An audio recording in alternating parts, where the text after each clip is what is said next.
¿Qué tal, chicos? Nuevamente nos encontramos acá para desarrollar un tema más de historia del Perú. Esta vez con el periodo posguerra del Pacífico. Es decir, el periodo denominado la Reconstrucción Nacional. Pero aquí hay que entender una cosa muy importante. La Reconstrucción Nacional, muchachos, se divide entre el segundo militarismo y el segundo gobierno de Nicolás de Piérola. Recordemos que Piérola no es militar, pero sí es un caudillo civil.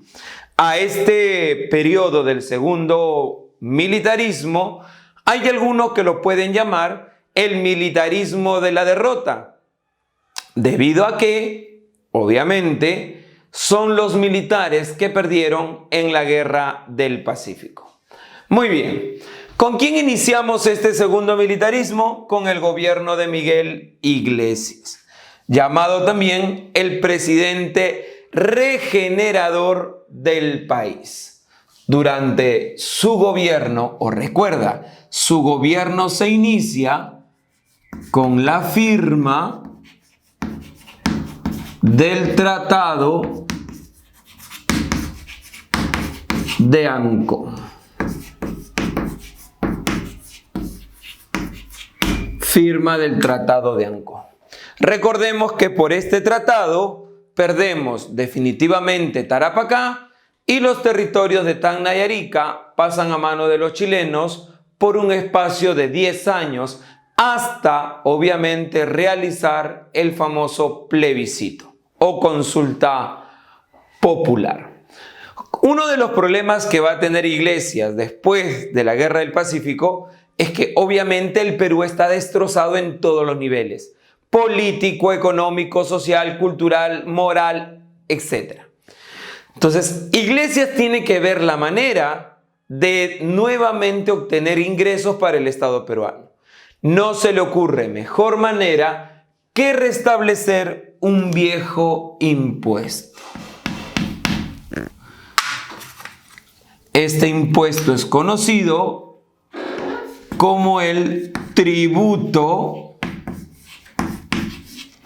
indígena, o como se llamó en esta época, la llamada contribución personal. Obviamente este impuesto afecta a los indígenas, por lo cual va a provocar el levantamiento y sublevación o la rebelión de Pedro Pablo Atusparia. Esta rebelión, que va a tener como característica principal estar en contra de la contribución personal, es decir, ser antifiscal, en contra del impuesto, pero también va a ser antigamonal o antifeudal. Y es que hay que recordar que ante la falta de presencia del Estado en la región andina, los hacendados de la región andina, o también llamados gamonales, van a ser amos y señores de las tierras, van a monopolizar las tierras porque también se las van a quitar a los indígenas, ya que los indígenas no van a tener hasta ese momento ningún reconocimiento. Por eso, en algunos textos vas a poder encontrar que es una rebelión antifeudal, porque a este gamonal se le está comparando con el señor feudal, ya que es dueño de las tierras. Muy bien. Durante este segundo militarismo va a haber una guerra civil. Bueno, un enfrentamiento entre Iglesias y Cáceres, al cual se le va a llamar la Guaripampeada.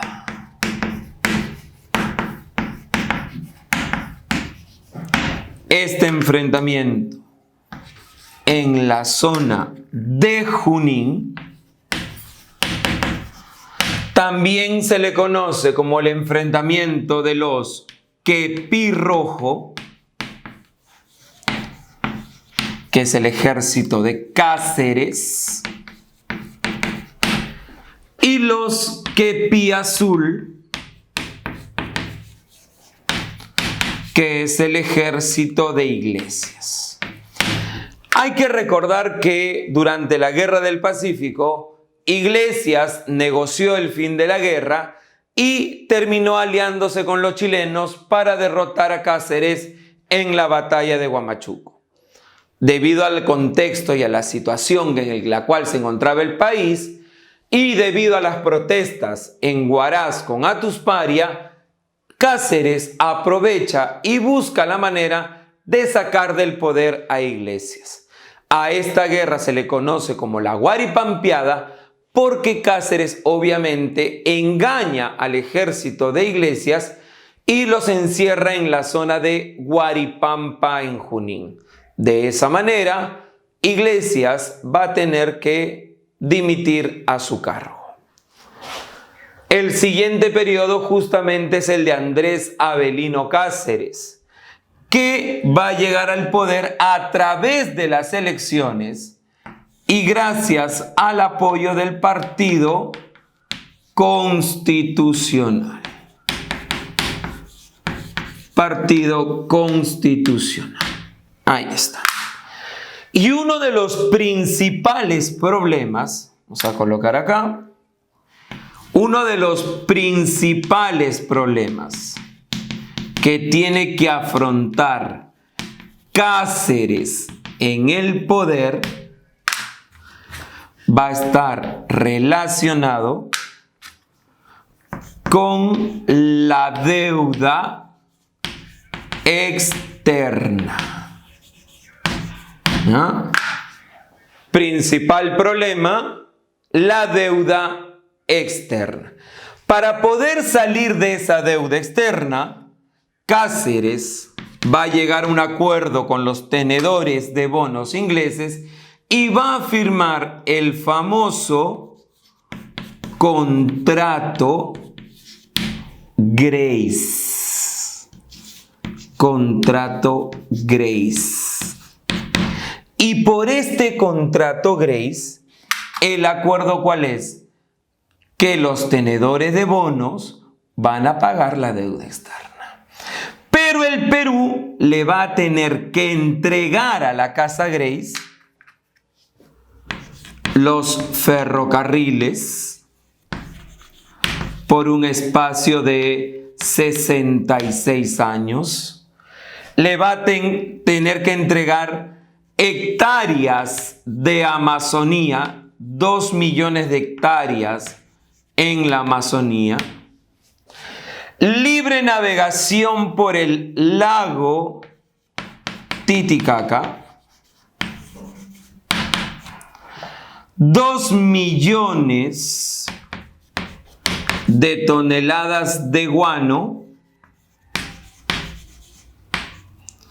2 millones de toneladas de guano y 33 anualidades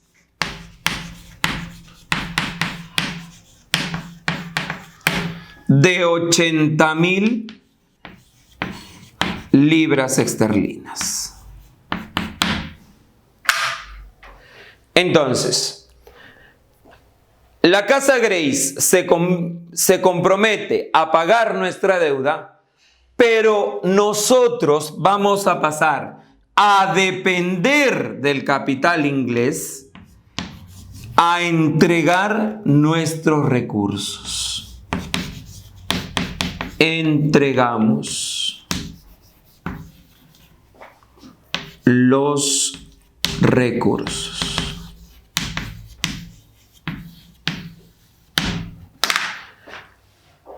En la actualidad se discute si este contrato Grace fue positivo o si fue negativo. Con lo visto y con los análisis actuales, se puede decir que este contrato fue perjudicial para el Estado peruano.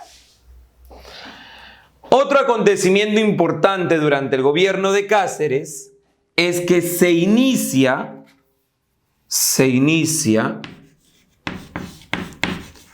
la explotación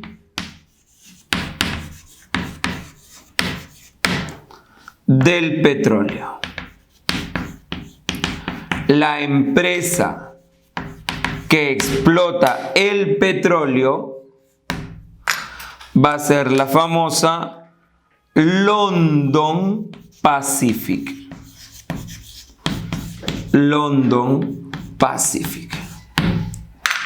Muy bien. Terminado el gobierno de Cáceres, quien lo va a reemplazar es Remigio Morales Bermúdez. Durante su gobierno se va a establecer la famosa Ley de Habeas Corpus, o lo que llamamos la libertad individual. Así como también durante su gobierno se cumplen los 10 años del Tratado de Ancón. Se supone que al cumplir estos 10 años se debe llevar a cabo el plebiscito de Tacna y Arica. Plebiscito que obviamente no se llevó a cabo. Tras la muerte de Morales Bermúdez, el Congreso arbitrariamente elige como presidente a Andrés Avelino Cáceres. Eso va a provocar que dos partidos políticos como el Demócrata y el Civil se unan y formen la famosa Coalición Nacional. Esta coalición nacional es la unión de dos partidos: el Partido Demócrata y el Partido Civil, Unión Cívica o Civil. ¿Quién va a ser el líder de esta coalición nacional? Nicolás de Piérola. Nicolás de Piérola, bajo el título de delegado nacional, va a presionar a Cáceres que renuncie a su cargo. Y es algo que Cáceres va a hacer porque obviamente la situación, su imagen durante esta época había venido a menos. Tras el fin del gobierno de Cáceres, se va a iniciar el segundo gobierno de Nicolás de Piérola. Para muchos, con Piérola se da la verdadera reconstrucción nacional. San Marcos considera que Piérola sienta o establece las bases de la República aristocrática.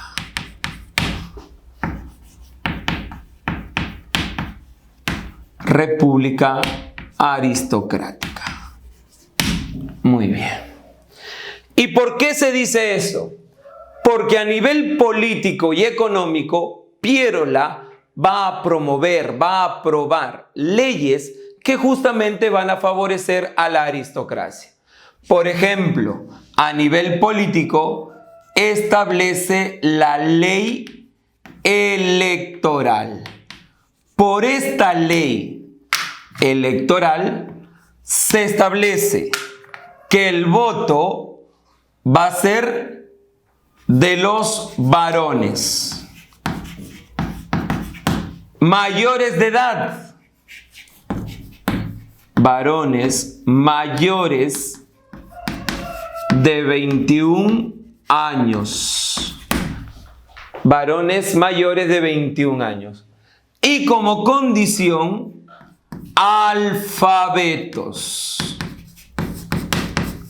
De esa manera está favoreciendo a un pequeño sector. La masa, la población indígena va a ser excluida, discriminada del aspecto político, ya que la mayoría de indígenas eran obviamente analfabetos. A nivel económico, también va a favorecer a la aristocracia, porque va a promover, vamos a poner acá, promueve la agroexportación. La agroexportación. ¿Y por qué la agroexportación de azúcar y algodón?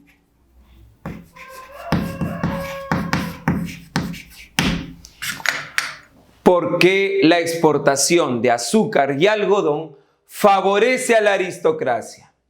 Por lo siguiente, jóvenes, recuerda que muchos de estos oligarcas son exconsignatarios, que han amasado su fortuna con la venta del guano y que invirtieron dinero en haciendas y bancos. Justamente durante esta época a eso se van a dedicar, a la agroexportación.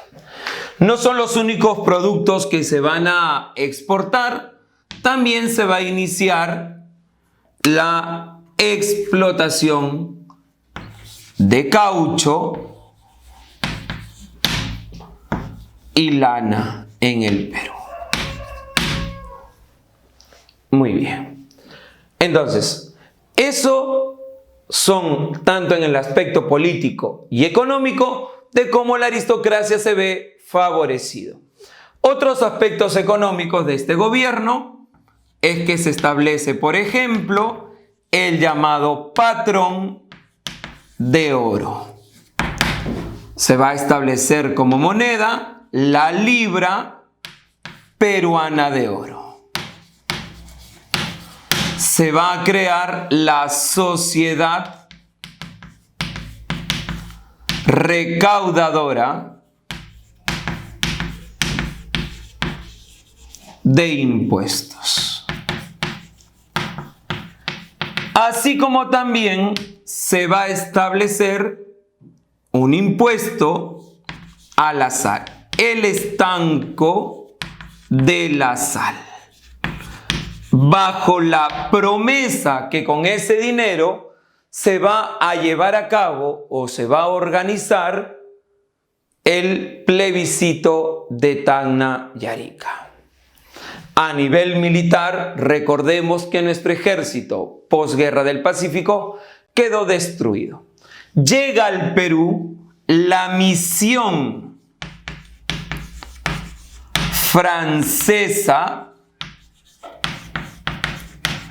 de Pablo Clement. Esta misión se va a encargar de reestructurar el ejército. Voy a repetir esa parte. Esta misión francesa de Pablo Clement tiene por objetivo reestructurar, reorganizar nuestro ejército. Para eso va a establecer la escuela militar de Chorrillos.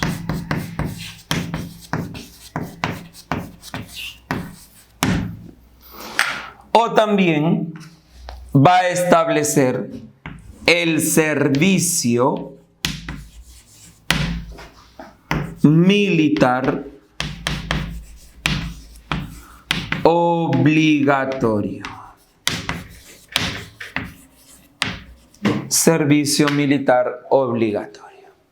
De esa manera, como puedes ver, Pierola de a pocos está reorganizando el país, está reconstruyendo al país. Otras obras que podemos mencionar de este periodo de Piérola es el siguiente. Por ejemplo, se desarrolla o se produce el protocolo Billinghurst-La-Torre.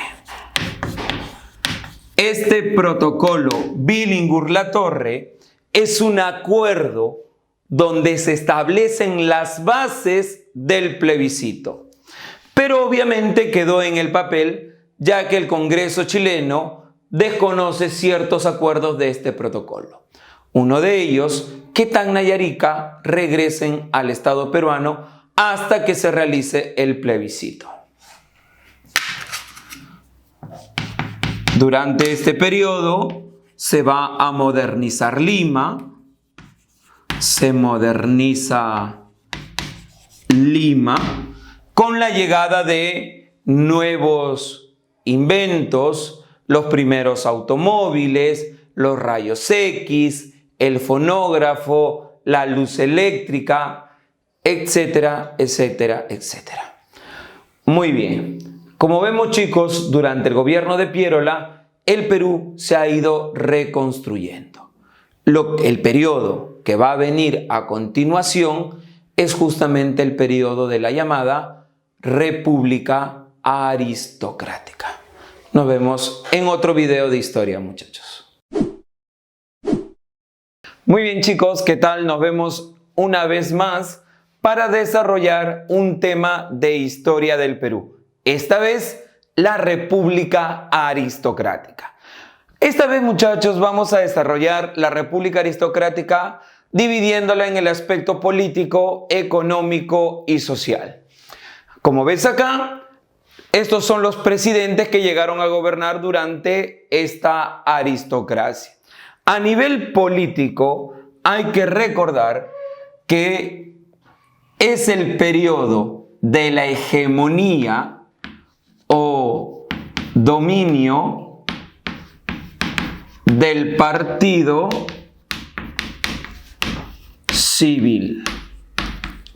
Si bien es cierto, durante este periodo el civilismo domina, va a tener en algunos momentos algunos aliados que a la vez también se van a convertir en enemigos debido obviamente a la diferencia y a las pugnas de poder. Uno de estos partidos fue, por ejemplo, el Partido Demócrata de Nicolás de Piérola. Pero bueno, el partido hegemónico es el partido civil, por eso a la aristocracia también se le va a llamar el segundo civilismo. La República Aristocrática se inicia durante el gobierno de López de la Romaña. Durante este gobierno, muchachos, recordemos lo siguiente. Firmamos el primer tratado del siglo XX. El tratado Osma-Villazón con Bolivia. Por este tratado Osma-Villazón, el Perú y Bolivia acuerdan los límites del lago Titicaca. ¿Ya? No te olvides, ¿ah? Otro acontecimiento importante de este gobierno de López de la Romaña es que se establece o entra en vigencia, vamos a poner acá, entra en vigencia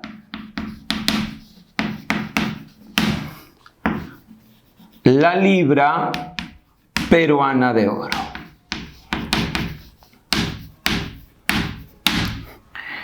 Pero posiblemente el dato más importante tenga que ver con los famosos códigos.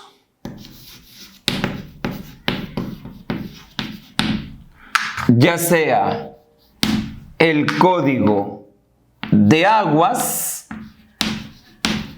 que obviamente favorece a los hacendados o latifundistas,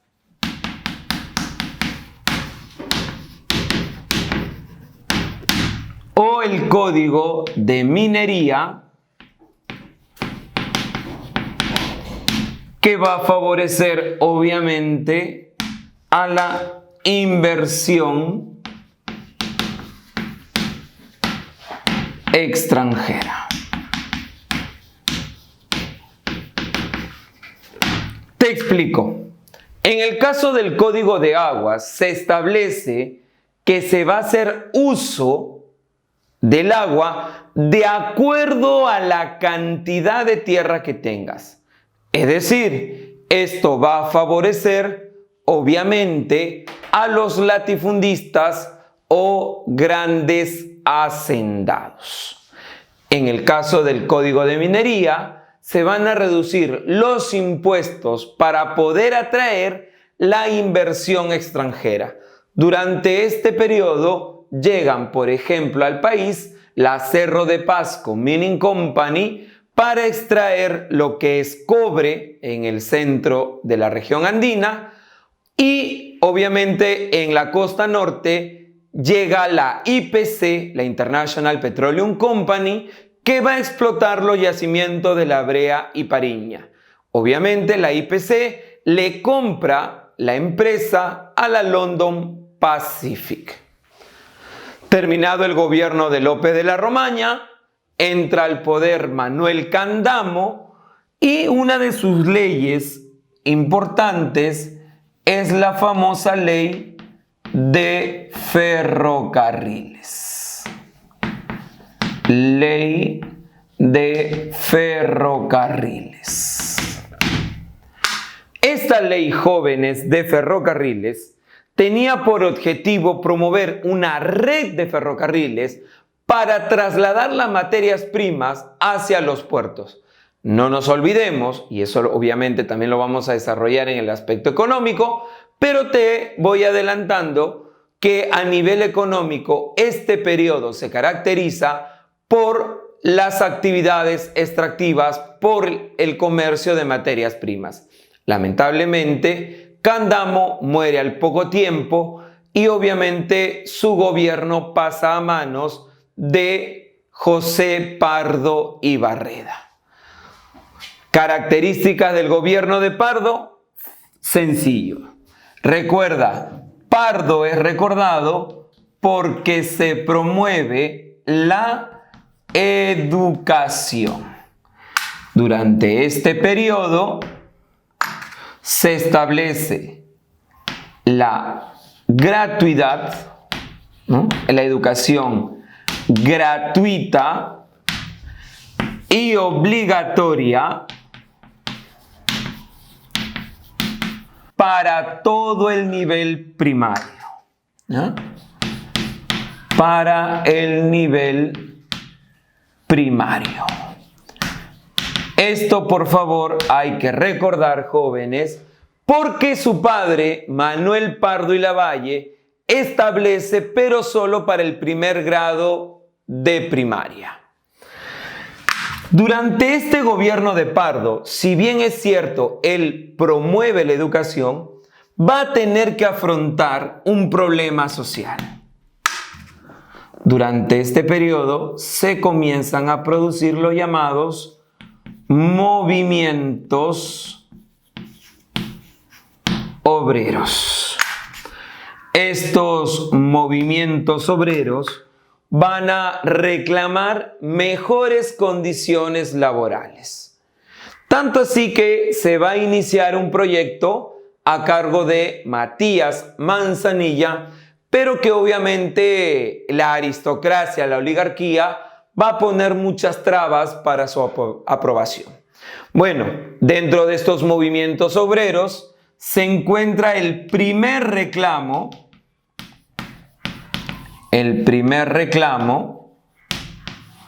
de las 8 horas de trabajo a cargo de los panaderos estrellas del Perú. panaderos estrellas del Perú. Pero podemos decir que el primer logro de este periodo de los movimientos obreros sería el reconocimiento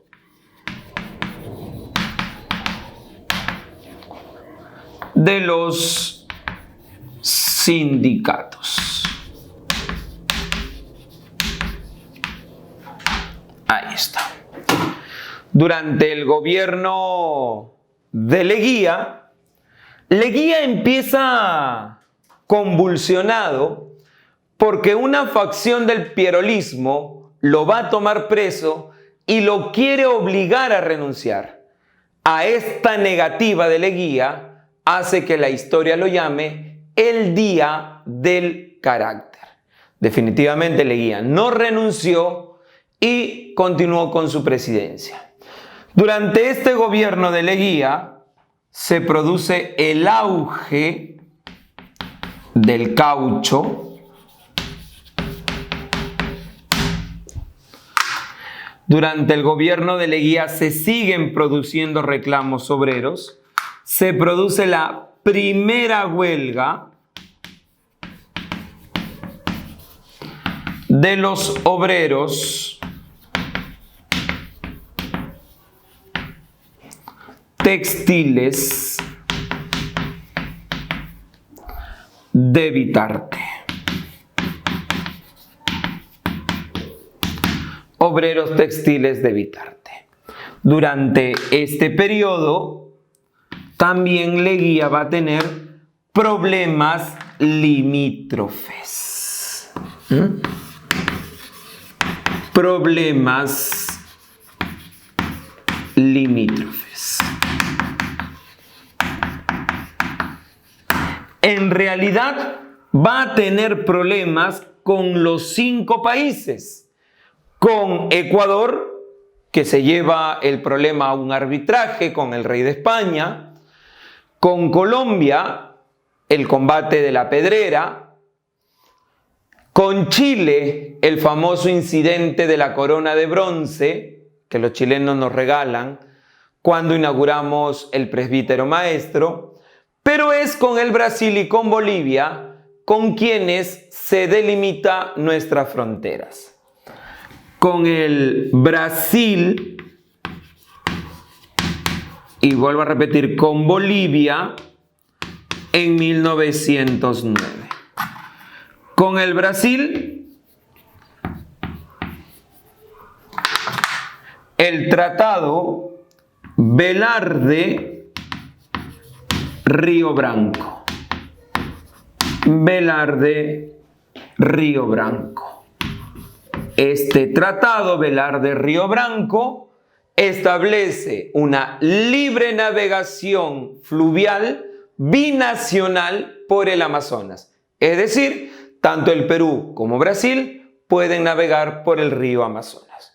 Y con Bolivia se van a delimitar definitivamente nuestras fronteras con el Tratado Polo Bustamante.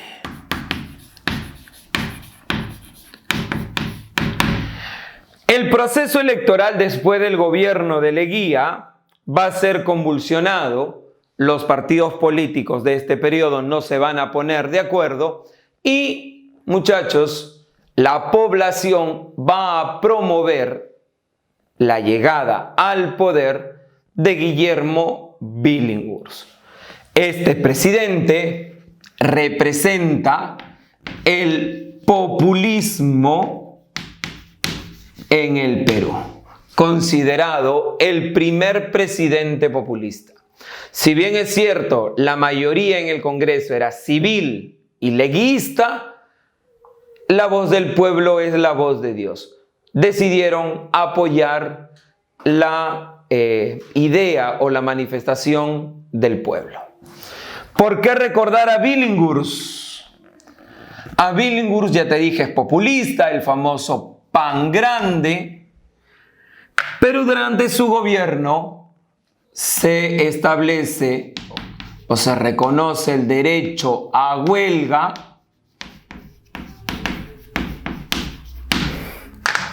así como también se establecen las primeras 8 horas de trabajo. Estas primeras 8 horas de trabajo se le otorga a los trabajadores portuarios del muelle y dársena del Callao. Trabajadores portuarios del muelle y dársena del Callao. Pero Billinghurst, como era populista y favorecía al sector obrero, eso era algo que obviamente la aristocracia, que la oligarquía no iba a permitir. Cuando Billinghurst intenta cerrar el Congreso para llevar a cabo sus leyes, la oligarquía se une al ejército y le hacen un golpe de Estado dirigido por Óscar R. Benavides. Durante el gobierno de Benavides se inicia la Primera Guerra Mundial. Y producto de esta guerra mundial a sus inicios, económicamente el Perú entra en una recesión económica. Recesión económica. Lo que va a provocar que Benavides decida saca de circulación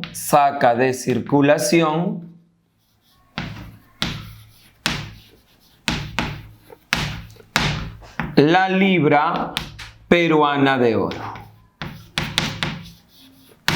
La libra peruana de oro. Este gobierno de Benavides solo duró un año, entre 1914 y 1915, y le cede el gobierno por segunda vez a José Pardo y Barreda. Durante su gobierno se desarrolla la Primera Guerra Mundial. Y obviamente va a traer consecuencias. Durante este desarrollo crecen las exportaciones de materias primas.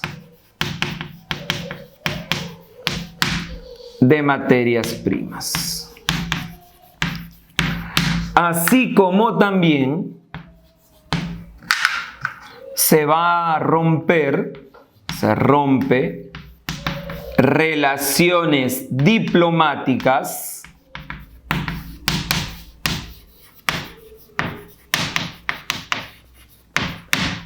con Alemania.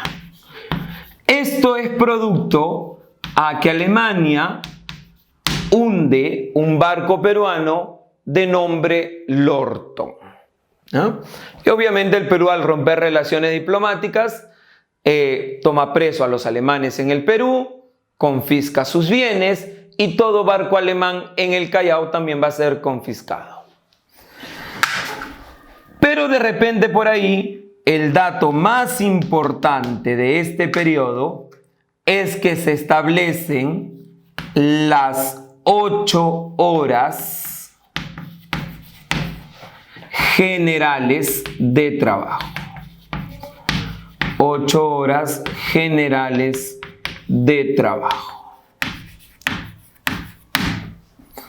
Ya esto sí, a nivel nacional. Para terminar el gobierno de José Pardo, recién durante su segundo gobierno se aprueba el proyecto Manzanilla. Proyecto que mejora las condiciones laborales de los obreros. Durante este periodo también se va a fundar la Universidad Católica del Perú, se produce un movimiento social que es la rebelión de Rumimaki o Teodomiro Gutiérrez. Y no olvidemos que este gobierno llega a su fin con un golpe de Estado. Si bien es cierto, su gobierno ya estaba acabando, en las próximas elecciones el candidato vencedor va a ser Augusto Leguía. Pero debido a la anulación de algunos votos, Leguía, con apoyo de la Gendarmería, va a realizar este golpe de Estado para así asegurar su gobierno. De esta manera llega a su fin políticamente la República Aristocrática. ¿Qué tal, chicos? Nuevamente nos encontramos en una clase más de Historia del Perú, esta vez para continuar obviamente los temas de República Aristocrática. Nos habíamos quedado hablando sobre el aspecto político de este periodo de la oligarquía, de la clase alta, pero hoy vamos a culminar con el aspecto económico y social. A nivel económico, tienes que tener en cuenta, debes de recordar que la oligarquía se va a dedicar a desarrollar actividades de índole extractivas. O en pocas palabras, el comercio, la explotación, la producción de materias primas. ¿Y cuál va a ser esta actividad extractiva a la cual se va a dedicar la oligarquía? Bueno, en la región de la costa se van a dedicar a la llamada agroexportación. Agroexportación. Y en la costa, en la zona norte, se va a producir la caña de azúcar, mientras que en la zona sur se va a dar el cultivo del algodón. En el caso de la agroexportación, vamos a encontrar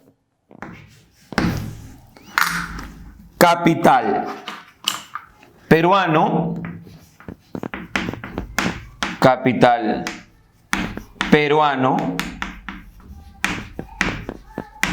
así como también extranjero.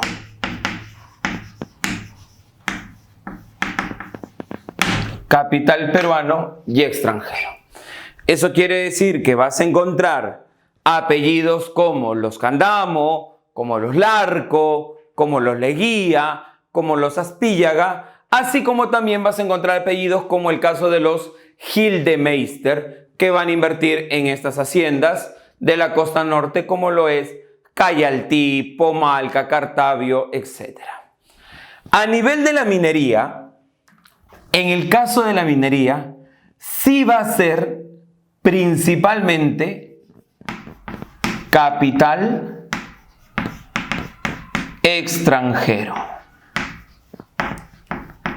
En este sector, en este rubro, es donde va a ser su ingreso en este periodo el capital de los Estados Unidos. Y acá hay que tener mucho cuidado, porque en algún momento preguntaron en examen de admisión en qué periodo el capital norteamericano desplaza al capital inglés. Muchos creen que como el capital norteamericano entra en este periodo, ya lo desplazó al capital inglés. No es así. Acá el capital norteamericano está ingresando, ¿correcto? ¿Dónde lo desplaza? En el periodo posterior, en el oncenio de Leguía. Ahí lo vamos a ver.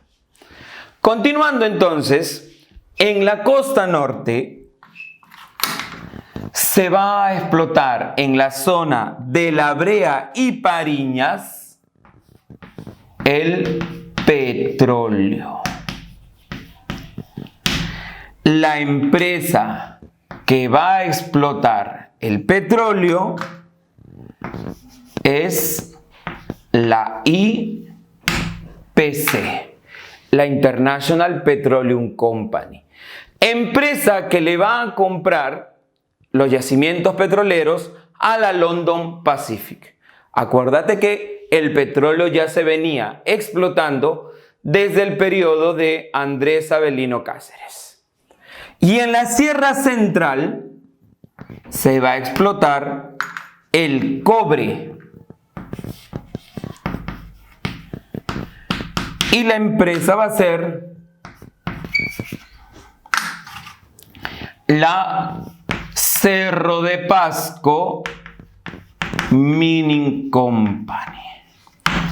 No hay que olvidarnos que la llegada de la IPC y de la Cerro de Pasco es motivada, es promovida por el Código de Minería que se establece durante el gobierno de López de la Romaña.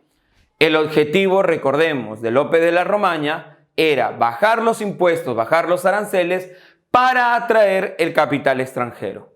Y eso se ve reflejado con la IPC y con la Cerro de Pasco. En la Amazonía se produce la explotación del caucho. Uno de los más grandes comerciantes de caucho, Carlos Fermín Fiscarral. Este caucho va a ser tan provechoso, va a generar tanta productividad en la región amazónica que se va a producir, por ejemplo, la rebelión de Mariano Madueño, que se había dado en el gobierno de Nicolás de Piérola, recuerden eso. Esta rebelión federalista, separatista, se produce porque obviamente el caucho en la Amazonía estaba en un periodo de bonanza. En la Sierra Sur se comienza o se comercializa la lana. Y aquí también invierten o hay capital inglés. Muy bien. Pero estas actividades extractivas se hacen aún más importantes, todas ellas, desde la agroexportación hasta la lana, porque en el mundo, entre los años de 1914 y 1919, se va a producir la primera guerra mundial. Y acuérdense, cuando se produce esta primera guerra mundial, nuestras exportaciones van a crecer, ya que obviamente los países donde se desarrolla esta primera guerra mundial van a necesitar justamente nuestras materias primas. No te olvides, la Primera Guerra Mundial se inicia en el gobierno de Óscar R. Benavides, pero se desarrolla durante el segundo gobierno de José Pardo y Barreda. Pero detengámonos un momento ahí. Recuerden una cosa. Cuando una guerra mundial, sea la primera o sea la segunda, se inicia recién, al inicio va a crear una recesión. Ahí no van a haber tantas exportaciones. ¿Dónde van a haber exportaciones? En el desarrollo. Mira, al inicio, recesión. No compran materias primas. Y eso provocó, por ejemplo, que Benavides saque de circulación la libra peruana de oro. Segundo gobierno de Pardo, desarrollo, crecen las exportaciones. Pero cuando la segunda, o en este caso, cuando la Primera Guerra Mundial acaba, nuevamente las exportaciones comienzan a decaer. Entonces, mira ese proceso que va a tener, o el efecto que va a traer la Primera Guerra Mundial, y eso también lo vamos a ver más adelante con la Segunda Guerra Mundial. A nivel social, podemos decir que este periodo se encuentran marcadas diferencias. Marcadas diferencias. Y no nos olvidemos que en este periodo, vamos a decir así, el pueblo, los indígenas, los analfabetos, habían sido discriminados porque al ser analfabetos no podían elegir, ni mucho menos ser elegidos. Entonces hablamos de una marcada diferencia social. La clase alta está conformada por la oligarquía. Y no nos olvidemos que esta oligarquía se va a dedicar a la llamada agroexportación. Por eso, en la costa, a los hacendados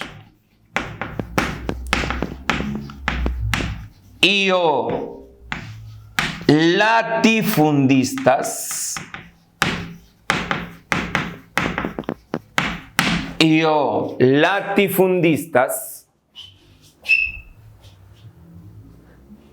se les va a dar el nombre de los varones del azúcar, porque obviamente se van a dedicar a la comercialización, explotación, producción de caña de azúcar. Mientras que a los hacendados de la región andina se les va a dar el nombre de gamonales. Y estos gamonales van a ser comparados, debido a su influencia, a su poder, a sus privilegios, con los señores feudales. Y es que en la región andina no había presencia del Estado peruano. Entonces, quienes abusaban del poder que tenían, de haber concentrado la cantidad de la tierra, eran los gamonales. Otro grupo ya viene a ser la clase baja, ¿no? La de los obreros, la de los indígenas o campesinos. Los obreros en este periodo van a iniciar su movimiento. Ellos van a reclamar mejores condiciones laborales. Y uno de esos primeros reclamos están relacionados a las 8 horas de trabajo. Por ejemplo, los primeros en reclamar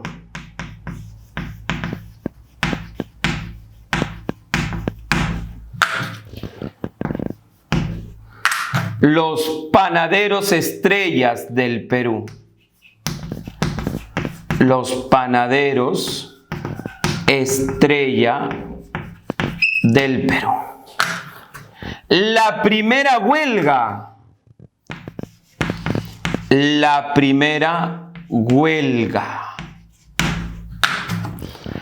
Los obreros textiles de Vitarte. Los obreros textiles de Vitarte. Y de ahí van a seguir con el derecho a huelga que le da Billinghurst, las primeras 8 horas de trabajo para los trabajadores portuarios del muelle y dársena del Callao, también dada por Billinghurst, o el reconocimiento de los sindicatos. Justamente estos obreros, para poder llevar a cabo sus reclamos, se van a agrupar a través de los llamados sindicatos. Y la ideología que van a promover es el llamado anarcosindicalismo.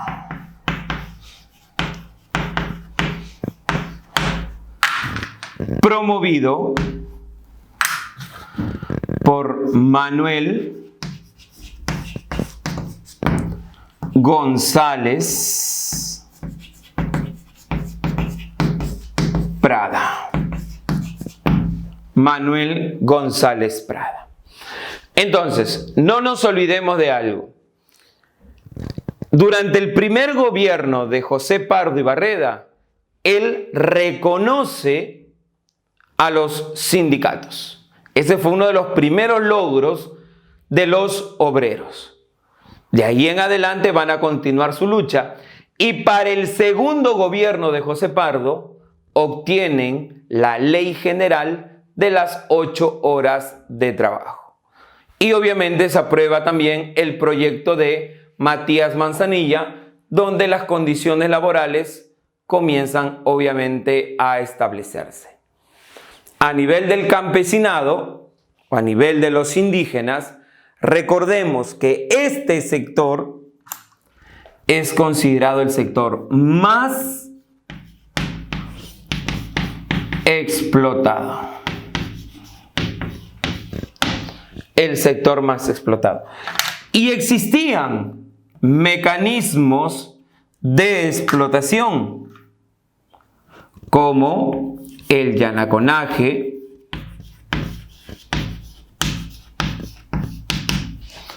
el enganche, las habilitaciones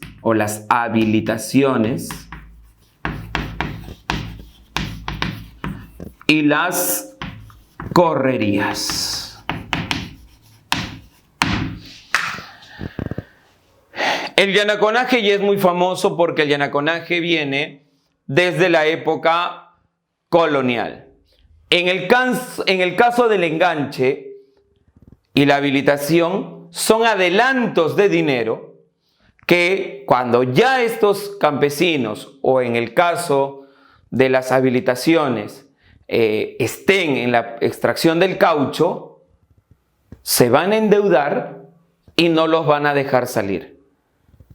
Esa es una manera de explotación. Y en el caso de las correrías, es una persecución a las etnias aborígenes en la región amazónica para obtener mano de obra en la extracción de caucho. Y debido a todos estos sistemas de explotación, debido a la explotación de la lana en Puno, justamente en Puno se produce la rebelión de Rumimaki, o también conocido como Teodomiro Gutiérrez.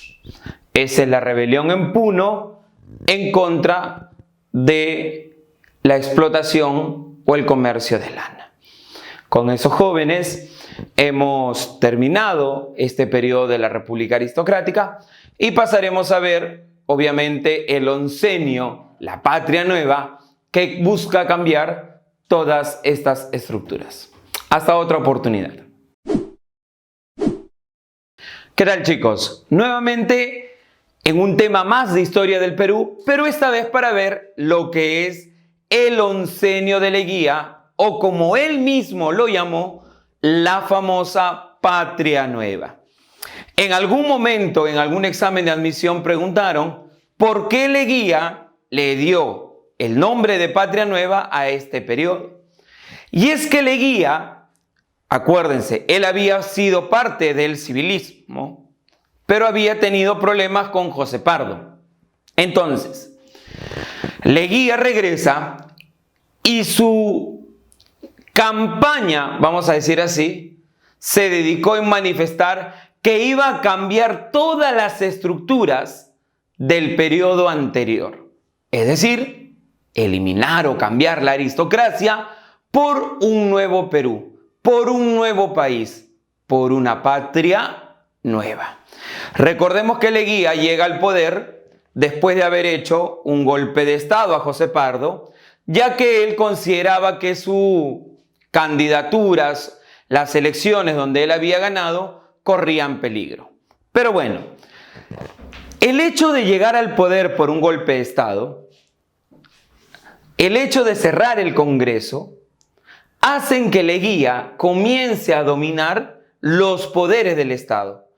Y cuando un presidente domina el Ejecutivo, domina el Legislativo, domina el Poder Judicial, son características de ¿qué tipo de presidente?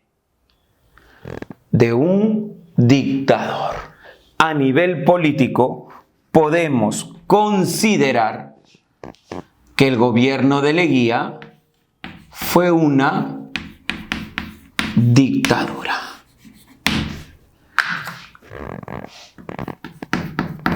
Y recuerda una cosa, el dictador no solo controla los poderes del Estado, controla los medios de comunicación, pero además persigue a sus opositores políticos.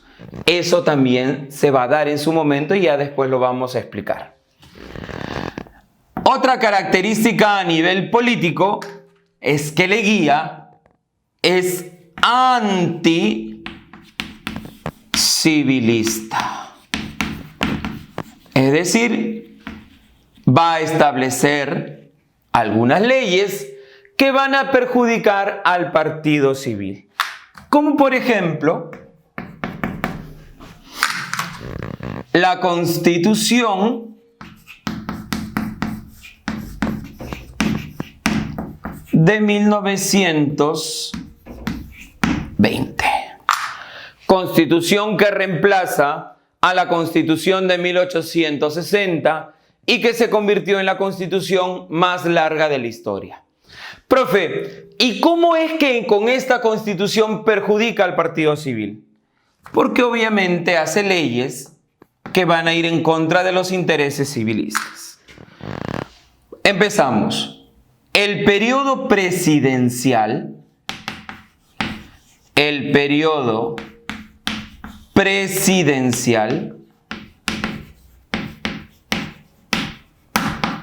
es de 5 años. Antes era de 4 años.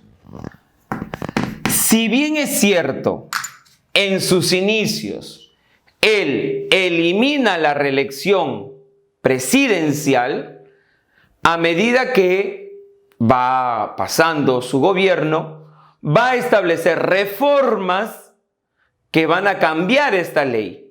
Entonces, al final, en la Constitución de 1920, se establece la llamada reelección. Vamos a corregir acá. Reelección presidencial. No te olvides, ¿a través de qué? A través de una, o de varias, mejor dicho, reformas electorales. Y la ley que posiblemente perjudica más a la oligarquía es cuando reconoce a las comunidades,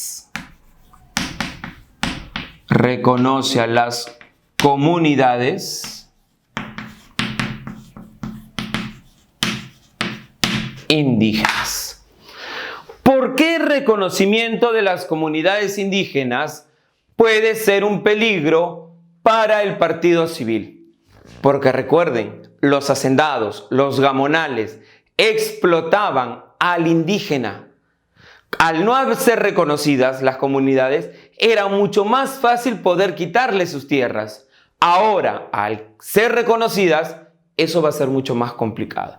La explotación lamentablemente va a continuar, pero por lo menos este reconocimiento, si bien es cierto, va a tener matices populistas, va a detener de cierta manera a los oligarcas, a los gamonales.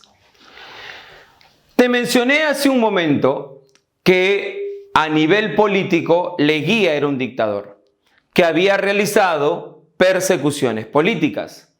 Dos personajes fundamentales, famosos en nuestra historia peruana, que fueron amenazados por Leguía, fueron Víctor Raúl Haya de la Torre, que va a fundar el partido aprista, y José Carlos Mariátegui, el Amauta, que va a formar el Partido Socialista del Perú, que posteriormente se llamará Partido Comunista. La historia cuenta que Leguía amenaza a estos dos con meterlos presos si siguen, obviamente, criticando el gobierno de Leguía. O se quedan en el Perú presos o se van al extranjero con beca de estudio. En el caso de Haya de la Torre, decide agarrar la beca hacia México, mientras que José Carlos Mariátegui decide irse a Italia. El APRA se funda en México y va a tener como líder a Haya de la Torre. Haya de la Torre. El APRA, la Alianza Política Revolucionaria Americana, va a tener ideas anti-imperialistas. Tanto así que su obra más famosa de Haya de la Torre es el llamado El APRA y el antiimperialismo yanqui. Pero estando en México, Haya de la Torre observa que la situación de los indígenas, de los campesinos en México, es muy parecida a los campesinos del Perú. Son explotados, son marginados, son maltratados y los grandes hacendados les quitan sus tierras. Él observa y se imbuye de la llamada Revolución Mexicana. Emiliano Zapata, Pancho Villa, todo ese contexto calan hondo en Haya de la Torre. Y es por eso que Haya de la Torre manifiesta que al ser muy parecidas las situaciones del Perú y de México, el Perú también debe hacer una reforma agraria, eliminar los latifundios. Y no solo eso, plantea también nacionalizar las empresas del Estado. Estas propuestas llevan a Haya de la Torre a promover una revolución en el país, pero considera que esta revolución debe ser dirigida por la clase media.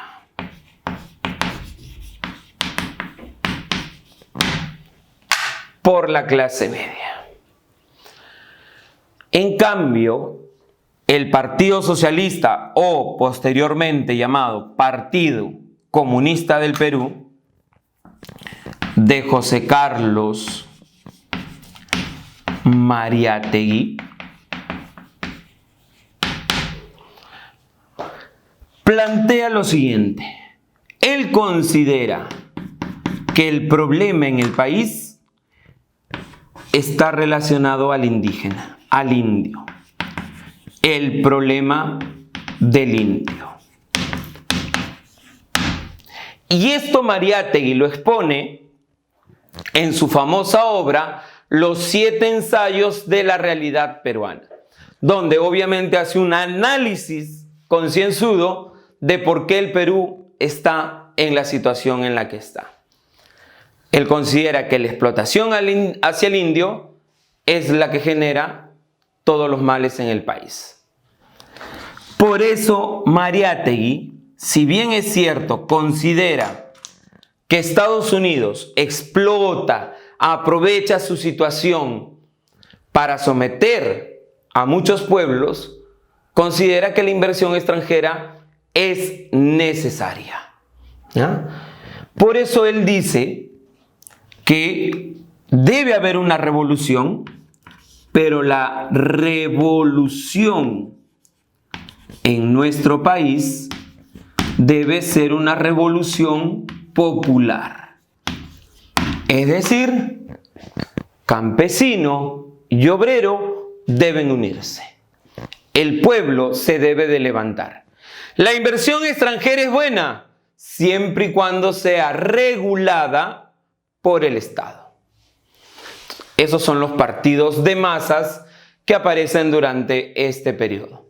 A nivel económico, Leguía, como te dije hace un momento, ya no quiere la economía de la República Aristocrática. No es que no exista, existe. Pero ahora Leguía quiere cambiar. Quiere hacer del Perú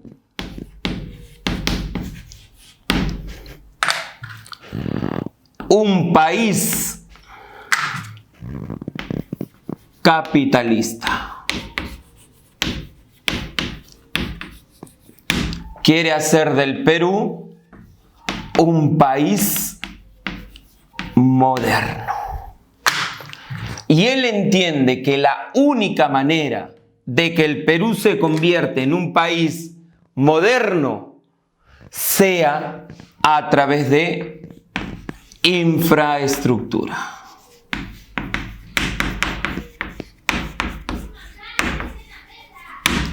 Considera que Lima debe ser una metrópoli.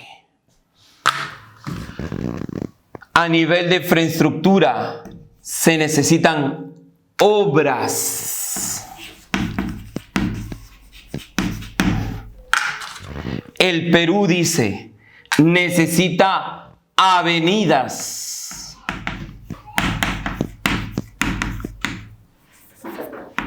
Avenidas. Por ejemplo, la avenida Leguía, hoy avenida Arequipa, que une Lima y Miraflores. La avenida Progreso, hoy avenida Venezuela. La avenida La Unión, que une el centro de Lima con el Callao. Fonsugarte, La Brasil, La Costanera, etc. Avenidas. Necesita plazas como la Plaza San Martín. Necesita palacios como el Palacio de Gobierno, como el Palacio de Justicia que se empieza a construir. Y necesita hoteles para que lleguen ahí el turismo, como el famoso Hotel Bolívar que está al frente de la Plaza San Martín. Pero para poder lograr todo esto, se necesita dinero. Se necesita empréstitos.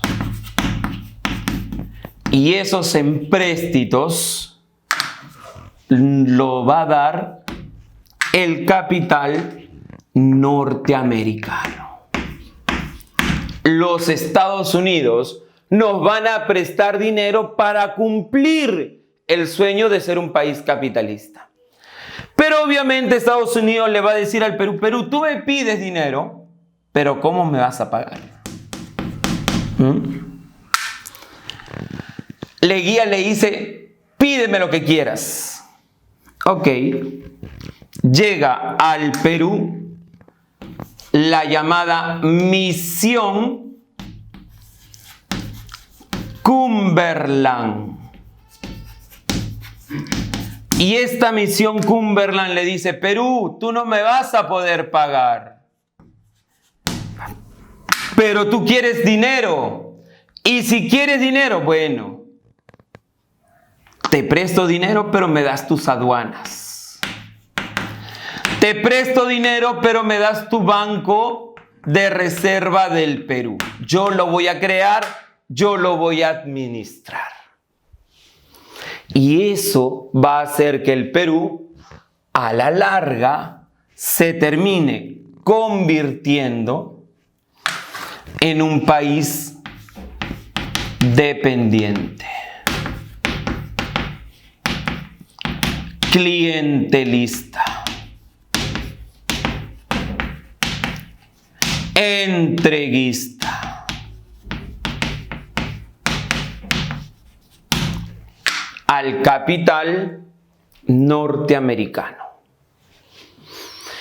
Y eso va a provocar muchos problemas porque después Estados Unidos va a influir en algunos tratados que el Perú va a desarrollar con algunos países que tenemos problemas limítrofes. El caso, por ejemplo, de Colombia, que deseaba nuestro trapecio amazónico y que lo va a conseguir a través del famoso tratado Salomón-Lozano. El Perú, con ese tratado de 1922, pierde no solo el trapecio amazónico, sino también el pueblo de Leticia. A partir de ese momento, Colombia tiene acceso a el río Amazonas. Otro tratado que el Perú firma en este periodo es con Chile, el problema de Tacna y Arica, el Tratado de Lima o Radagamio Figueroa Larraín. Antes de ese tratado, Estados Unidos envió hacia esta zona a la llamada Misión Pershing, por la cual, recordemos, el consejo fue no realizar el plebiscito, sino por el contrario, llegar a un acuerdo. Es por eso que Chile se termina quedando con Arica y Tacna regresa al Perú. Entonces, vemos cómo la injerencia norteamericana va a influir mucho en nuestras decisiones. A nivel social, la sociedad es antioligarca. Antioligarca.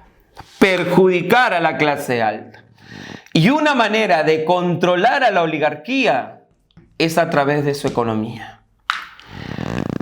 Leguía le quita a la oligarquía el control de los sistemas de riego.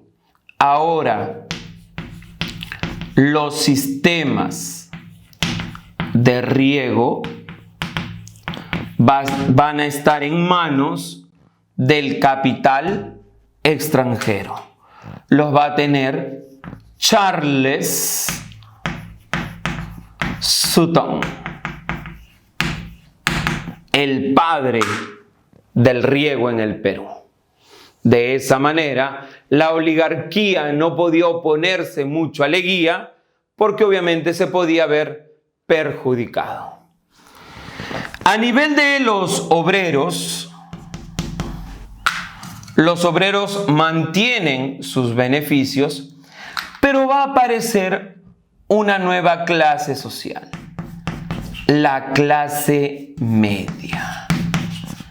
La clase media se va a convertir con el apoyo de Leguía en la llamada burocracia.